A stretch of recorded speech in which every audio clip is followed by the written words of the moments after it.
तर गाईज काल ना मी स्कूटीवरती फार लाँग ड्राईव्ह करत होतो. म्हणजे त्या अंतरचं जे डिस्टन्स आहे ते मे बी 90 किलोमीटर क्रॉसिंग असावं. आणि ते ट्रॅव्हल करत असताना मला असा एक्सपिरियन्स आला, जो की मी प्रोसेसही करू शकलो नाही त्या वेळेमध्ये. आणि तो मला अशा फीलिंग्स देऊन गेला, की जो फीलिंग्स मी लाईफटाईम कधी विसरणार नाही. तर जेव्हा मी प्रवासाच्या मध्यावरती असतो, एक स्पॉट येतो, एक चौक येतो, स्कूटीवरती बरं का. बाय द वे हा ट्रॅव्हलिंगचा जो मीडियम आहे ती स्कूटी आहे. आणि स्कूटीवरती मी जस्ट चाललेलो आहे, घरी जातोय. आजी माझी आजारी आहे, ते घरी सेटलमेंट करण्यासाठी मी घरी त्या हेतूने जात होतो.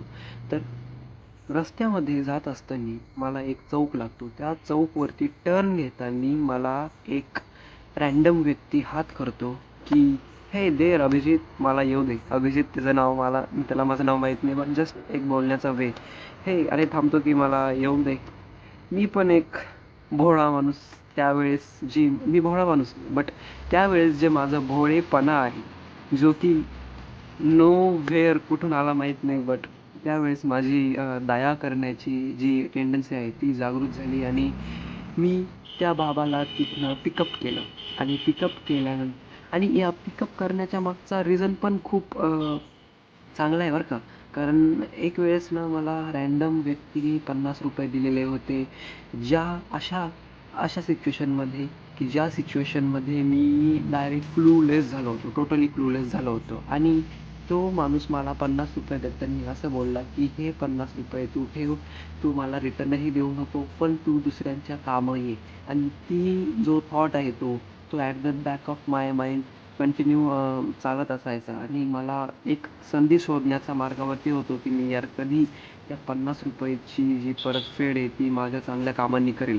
So on that Chowk me decision घेतला, की त्या बाबाला मदत करायची ट्रॅव्हलिंगमध्ये. तर मी त्या बाबाला तिथनं पिकअप करतो.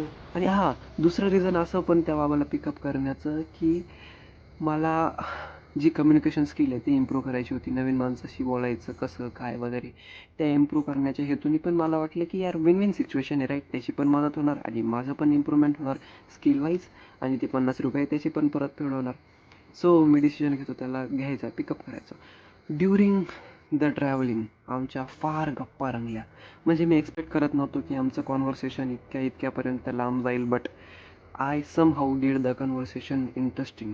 आणि असं वाटलं, की यार वाह! काय माणूस भेटलेला आहे, काय जिंदगी आहे या माणसाची. म्हणजे तो मला मुंबईच्या इकडच्या तिकडच्या फिल्म लाईन वगैरे वगैरे इतक्या गोष्टी सांगत होता त्याच्या लाईफमधल्या. मे बी तो बडबड्या असावा, मे बी तो दारुड्या बी असावा, मे बी म्हणतोय मी. होता की नाही आय डोंट नो, बट केस असू शकते ही. ती केस का म्हणतोय मी, कारण तो जास्तच बडबड करायचा. म्हणजे मला एक्सपेक्टेड होतं, की आमचं ट्रॅव्हलिंग एक्सपिरियन्स आहे तो एकदम शांततेत पार पडेल, एकदम ऑकवर्ड सायलेन्समध्ये पार पडेल. बट तसं न जाता आम्ही एकदम प्रॉपर ट्रॅव्हल केलं आणि कॉन्व्हर्सेशन सुरू केलं. पण ते कॉन्व्हर्सेशन इतकं डीप होतं.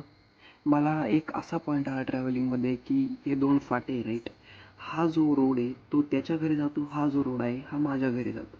सो ह्या पॉईंटवरती मी अडकल्यावरती मला त्याला ड्रॉप करायचा डिसिजन घ्यावा लागला. बट ॲज इन की आम्ही आमचे कॉन्व्हर्सेशन फार डीपली केलेले होते, त्याच्या इन्फ्लुएन्समध्ये मी इतका वाहून गेलो, की मला डिसिजनच घेता येईना. हा बी रस्ता मी माझ्या घरी जायला वापरू शकत होतो, पण हा एक होता जो शॉर्टकट होता.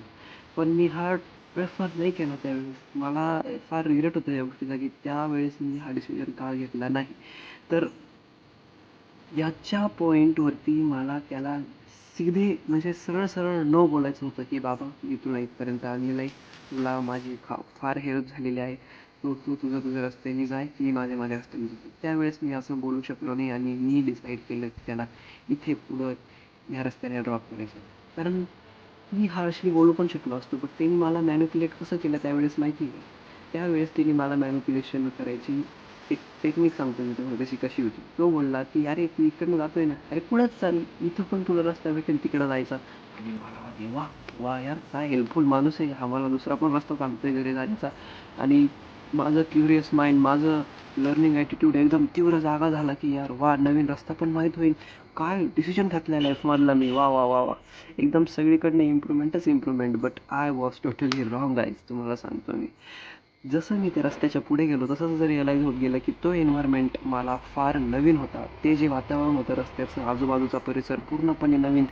असा काही पॉईंट आला की मला असं वाटायला लागलं की यार कुठे येऊन बसलो, ही कोणती दुनिया आहे, मी तर काही म्हणजे चुकीचं तर नाही करत आहे ना. चुकीचं तर करतच होतो यार मी, पण असं वाटत होतं की यार उगाचच मी त्या फाट्यावरती त्याला ड्रॉप न करण्याचा चुकीचा डिसिजन घेतला. उगाचच मी त्याला ह्या रस्त्याने आणलं. मला त्या रस्त्याने आधीचा जो शॉर्टकट होता तिकडे फार चान्स होता, बट तो स्पॉन्टेनियस मला तो आठवला नाही, डायलॉग्स आठवले नाही. मी त्याला त्या जागेवरती नकार दिला नाही. आणि आता मी ह्या रस्त्याने जातो आहे त्यांनी सांगितलेल्या, आणि घरच्यांना ऑब्व्हियसली डाऊटच येणार की भाई हा मुलगा अभिजित इतक्या वाजता निघाला, हा इतक्या वाजेपर्यंत आला नाही, तर हा करतो काय आहे. आणि घरी आल्यानंतर त्यांनी म्हणजे घरीचं जाऊ द्या, घरी आल्यानंतर तर मी वेगळीच कहाणी बनवली की असंच झालं तसंच झालं.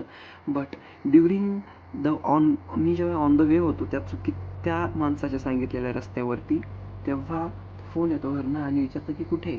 आणि म्हटलं यार कसं सांगावं यांना यार, की मी माझ्या कम्युनिकेशन स्किल इम्प्रूव्ह करायच्या नादात, नवीन ऑकवर्डनेस गायब करायच्या नादात, सोशल स्किल्स इम्प्रूव्ह करायच्या नादामध्ये जो चुकीचा डिसिजन घेतलेला आहे तो जर त्यांना सांगितला तर इतके बोलणे बसतील ना.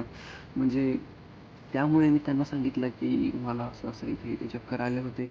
आणि म्हणजे थोडक्यात एक फेक इमोशनल स्टोरी म्हणून त्यांची सिम्पथी गेन करून तो मॅटर सळटावला.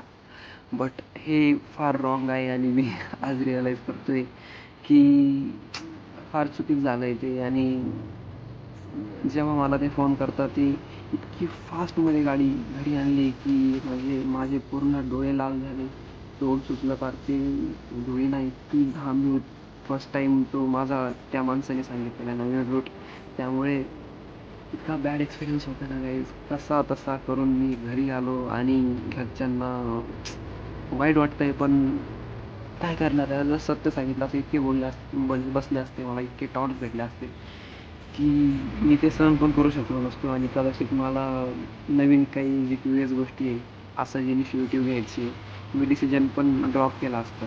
म्हणजे एक नवीन उमेदच बसली नसती त्यांचे बोलणे ऐकून. So that was the whole कहाणी.